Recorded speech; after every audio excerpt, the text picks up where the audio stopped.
Pedoman penulisan laporan PKL, tugas akhir, dan skripsi.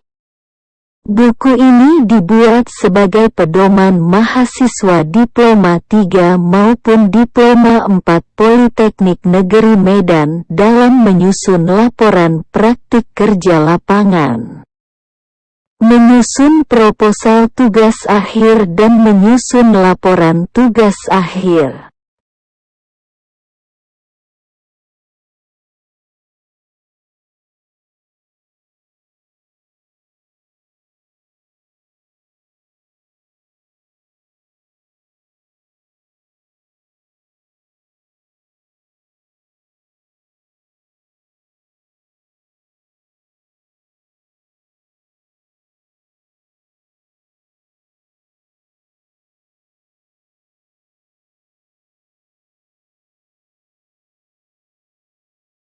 A. Tata cara penulisan. Tata cara penulisan meliputi bahan dan ukuran kertas, pengetikan, penomoran, daftar isi, daftar tabel, daftar gambar, dan daftar lampiran, bahasa, serta penulisan nama.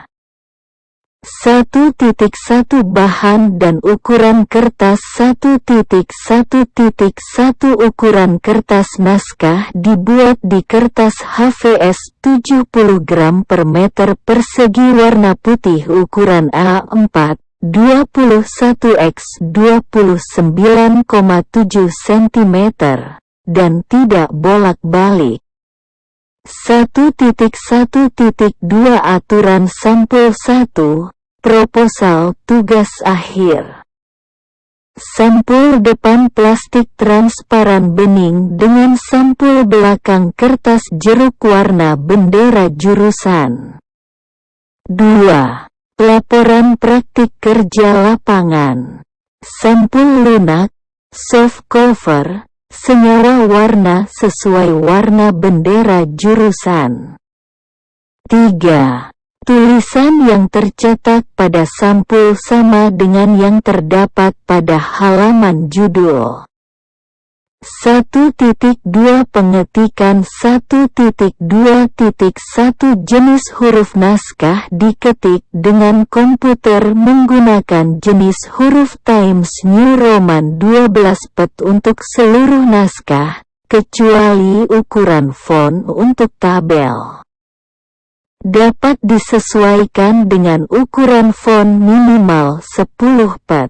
1.2.2 Bilangan dan satuan 1, bilangan diketik dengan angka, kecuali pada permulaan kalimat, misalnya 1000 km jarak antara 2. Khusus bilangan 1 ditulis dengan huruf 1, baik di awal, di tengah maupun di akhir kalimat. 3. Bilangan desimal ditandai dengan koma, bukan dengan titik, misalnya berat pasir 0,5 ton. 4. Satuan dinyatakan dengan singkatan tanpa titik di belakangnya, misalnya mem, m, km. 1.2.3 Jarak baris 1. Jarak antara dua baris adalah 1,5 spasi. Kutipan langsung yang lebih dari 4 baris, judul daftar, tabel, dan judul gambar yang lebih dari 1 baris, dan daftar pustaka yang diketik dengan jarak 1 spasi. 2. Jarak antara linea didahului dengan 6 pet, spacing before 6 pet. 1.2.4 Batas tepi, margin. Batas-batas pengetikan, ditinjau dari tepi kertas, diatur sebagai berikut. 1. Tepi atas, 3 cm 2. Tepi kiri, 4 cm 3. Tepi bawah, 3 cm 4. Tepi kanan, 3 cm 1.2.5. Pengisian ruang-ruang yang terdapat pada halaman naskah harus diisi penuh, full block. Artinya pengetikan harus dari batas tepi kiri sampai ke batas tepi kanan, dan jangan sampai ada ruang terbuang, kecuali kalau akan mulai dengan alinea baru, persamaan, tabel, gambar, dan subjudul. 1.2.6 Alinea baru dimulai rata tepi kiri, tidak menggunakan default Microsoft Word. 1.2.7 Permulaan kalimat bilangan, lambang, atau rumus matematika tidak boleh digunakan pada awal kalimat. Jika terpaksa digunakan, harus ditulis dengan huruf, misalnya, 10 resistor yang digunakan. Des. 1.2.8 Judul bab, judul subbab. Judul anak subbab 1, judul bab harus ditulis dengan huruf kapital dan tebal, bold, semua dan diatur rata tengah, center, dengan jarak 3 cm dari tepi atas tanpa diakhiri dengan titik. 2. Judul subbab diketik mulai batas tepi kiri dan tebal, bold, tetapi hanya huruf pertama setiap kata yang menggunakan huruf kapital, tanpa diakhiri dengan titik. Kalimat pertama sesudah judul subbab dimulai dengan alinea baru. 3.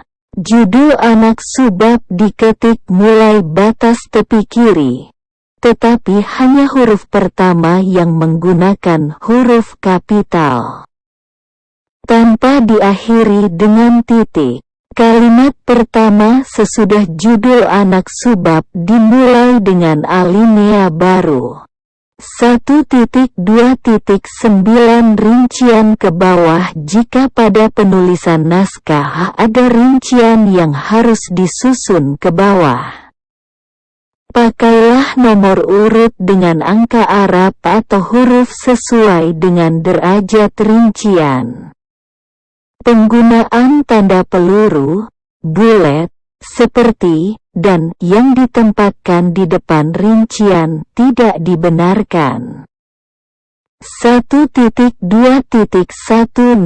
Penomoran halaman 1, bagian awal laporan, yakni mulai halaman judul sampai abstrak.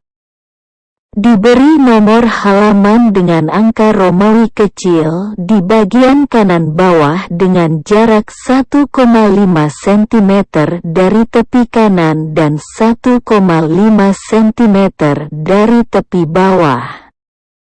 Nomor halaman pada halaman judul I tidak ditampilkan. 2. Bagian utama yakni bab 1 hingga daftar pustaka, diberi nomor halaman dengan angka Arab di bagian kanan bawah dengan jarak 1,5 cm dari tepi kanan dan 1,5 cm dari tepi bawah. 1.2.11 Tabel, gambar, dan persamaan. Penyajian tabel, gambar, dan persamaan harus diawali dengan kalimat pengantar. 1. Tabel A. Nomor tabel ditulis dengan angka Arab dan berurut untuk semua bab, serta judul tabel ditempatkan di sisi kiri di atas tabel, tanpa diakhiri titik. B. Tabel tidak boleh dipenggal, kecuali kalau memang panjang, sehingga tidak mungkin diketik dalam satu halaman. Maka pada halaman lanjutan tabel dicantumkan nama kepala tabel dengan nomor urut yang berlanjut dengan menggunakan perintah row repeat as header C.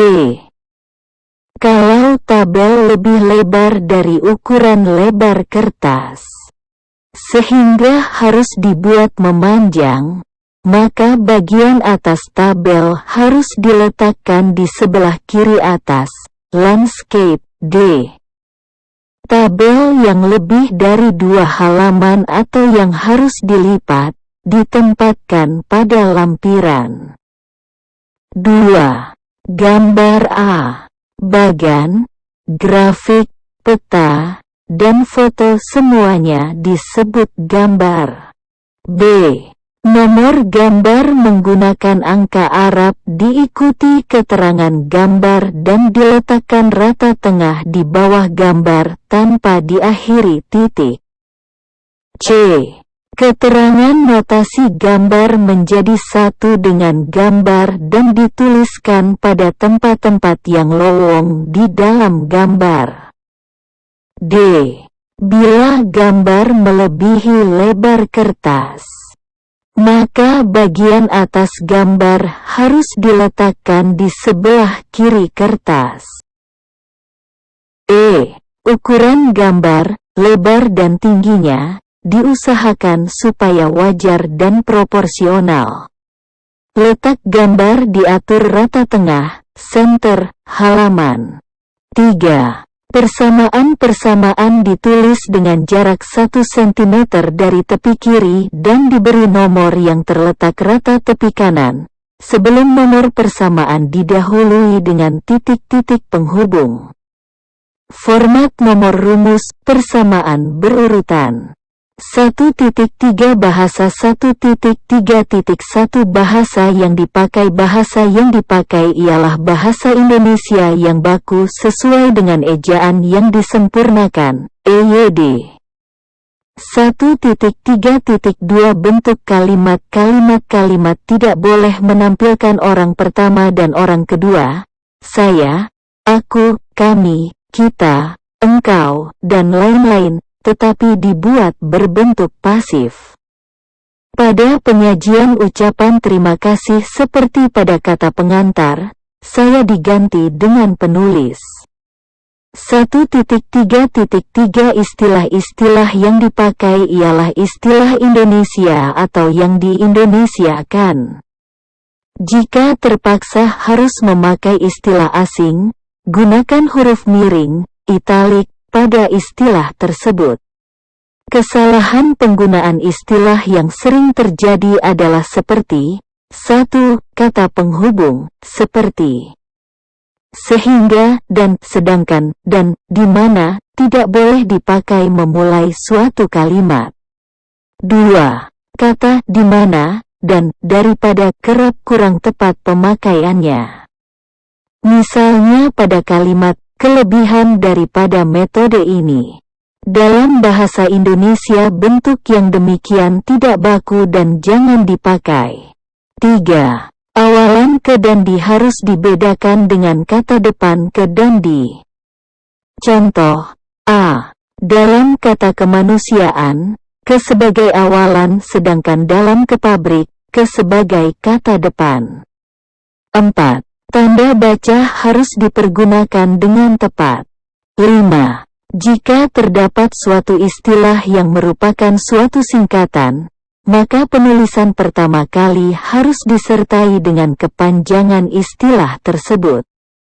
1.4 Penulisan nama mencakup nama penulis yang diacu dalam uraian, daftar pustaka, nama yang lebih dari satu suku kata, nama dengan garis penghubung, nama yang diikuti dengan singkatan, dan derajat kesarjanaan.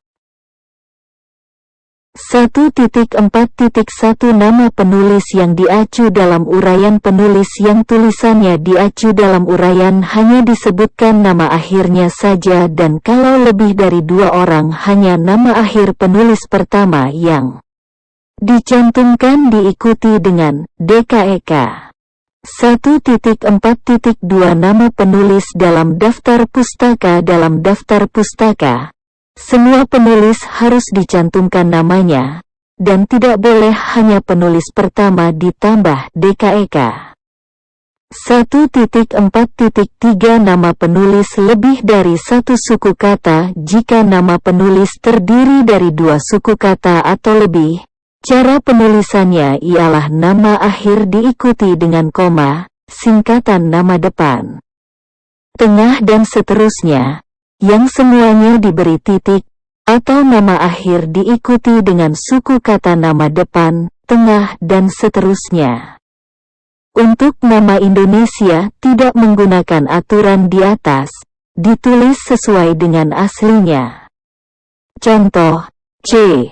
1.4.4 Nama yang diikuti dengan singkatan. Untuk nama yang diikuti dengan singkatan, dianggap bahwa singkatan itu menjadi satu dengan suku kata yang ada di depannya. 1.4.5 Nama dengan garis penghubung. Kalau nama aslinya dalam sumber aslinya ditulis dengan garis penghubung di antara dua suku kata, maka keduanya dianggap sebagai satu kesatuan. 1.4.6 Derajat kesarjanaan. Derajat kesarjanaan tidak boleh dicantumkan dalam uraian. 1.5 Kutipan, catatan kaki, dan istilah baru. 1.5.1 Kutipan-kutipan adalah pendapat buah pikiran maupun gagasan seseorang yang dikutip untuk mendukung atau memperkuat pendapat atau argumentasi penulis. Kutipan ditulis dalam bahasa aslinya. Kalau lebih dari 3 baris, diketik 1 spasi. Dan kalau kurang dari 3 baris, 1,5 spasi. Diketik menjorok ke dalam. Contoh, F. Informasi adalah hasil interpretasi dan korelasi dari data yang mendasari keputusan. Marco, 2010. 1.5.2 Catatan kaki. Penggunaan catatan kaki sebaiknya, kalau tidak perlu sekali, dihindari. Catatan kaki ditulis dengan jarak 1 spasi. Catatan kaki diberi unsur sesuai dengan nomor kutipan. Catatan kaki menyertakan nama pengarang, judul karangan, kota terbit, penerbit, tahun terbit, dan halaman. 1.5.3 Istilah baru. Istilah-istilah baru yang belum dibakukan dalam bahasa Indonesia dapat digunakan, asal konsisten. Pada penggunaan pertama kali perlu diberikan padanannya dalam bahasa asing, dalam tanda kurung. Kalau banyak sekali menggunakan istilah baru, sebaiknya dibuatkan daftar istilah di belakang. 1.6 Penulisan daftar pustaka. Daftar pustaka hanya memuat pustaka yang digunakan dalam penulisan uraian dan disusun ke bawah menurut abjad nama akhir penulis pertama, minimal 5 textbooks 10 tahun. Terakhir, 1. Buku, nama penulis, tahun terbit, judul buku, dicetak miring atau di garis bawah, jilid, terbitan ke, nama penerbit, dan kota. Dokumen hasil unduhan dalam format *.doc dan *.pdf dianggap sebagai dokumen biasa dan bukan berupa situs internet. 2. Majalah ilmiah, nama penulis, tahun terbit, judul tulisan. Nama majalah dengan singkatan resminya, dicetak miring, nomor terbitan, bulan, dan nomor halaman yang diacu. 3. Situs internet, nama penulis, tahun, judul tulisan, alamat situs, dan tanggal diakses. Contoh penulisan daftar pustaka, Mohammed, 2004, Power Electronics Converter, Application and Design, John Wiley & Son, Inc. Rashid, M.H. 2003, Power Electronics, Circuits, Devices. and Application, 3rd edition, International Editions, Prentice Hall, Inc. Takashi, T. 1978. 4th GSM Generation, Journal of Telecommunication. ASCE, Vol. 106. No. HY3. Agustus, P. 381-396. Wikipedia, 2013.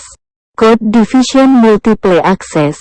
Online http://n.wikipedia.org/wiki-cdme Wikimedia Foundation, Inc. DI akses tanggal 2 Februari tahun 2013. Sekian. Semoga bermanfaat. Terima kasih.